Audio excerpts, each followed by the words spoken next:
Congressman, what goes through your mind when you're watching the news? If you watch the left-wing media outlets, they're not even talking about the migrant children that are left wandering along the border, the more than 300,000 plus that are now missing because of the border crisis, all the migrant crime. You saw Martha Raddatz on ABC News trying to fact-check J.D. Vance when he was talking about the illegal alien gang takeover in Aurora, Colorado. It's such a disservice. And that's why you have President Trump. He calls them fake news. He says CBS News should lose their license, right, for basically election interference, for trying to make Kamala Harris sound smarter than she is. What do you think about the media's role in this election? I'm a lifelong journalist. I've been doing this since I'm 12 years old, if you want to count the school newspaper.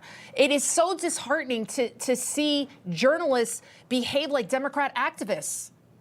But what socialist, communists, and that ideology understand, whether it was the Soviet Union in the Cold War or China today, is that you can advance so much further with what they call the war of ideas, the march through the institutions, with the propaganda platform that they have infected with their left-wing allies, than you can with any type of military might. And that's why you'll see the Chinese communists, you'll see the Russians even trying to influence, to cajole, to use propaganda vehicles to achieve their ends. And they're doing it, sadly, incredibly successfully. And they have a lot of, frankly, useful idiots in the media.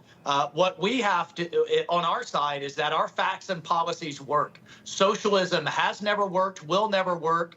It's ruined entire once amazing countries like Venezuela, like Cuba, and so many others. But we have to fight where we are. We have to fight on these airwaves, and we have to talk about our conservative principles that have always worked: individual responsibility, individual opportunity, equal opportunity for all, capitalism that has lifted billions out of policy. J.D. Vance has proven to be an absolute ideological narrative warrior and is not afraid to go anywhere and everywhere and take it on.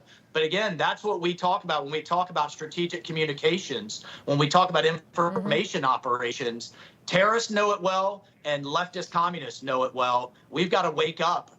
President Trump, I think, has woken much of the country up. A different type of wokeness, and fight that hard fight.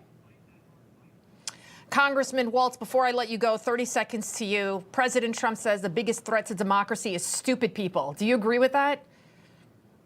Stupid people in charge. I would slightly amend what he's saying. And that's because that type of individual who doesn't stand on a moral compass, that doesn't stand on core principles, can be very easily manipulated. And when you have someone that's willing to say anything to anybody for power, they can be heavily manipulated abroad. The Iranians right now are trying to kill President Trump and to get Kamala Harris elected.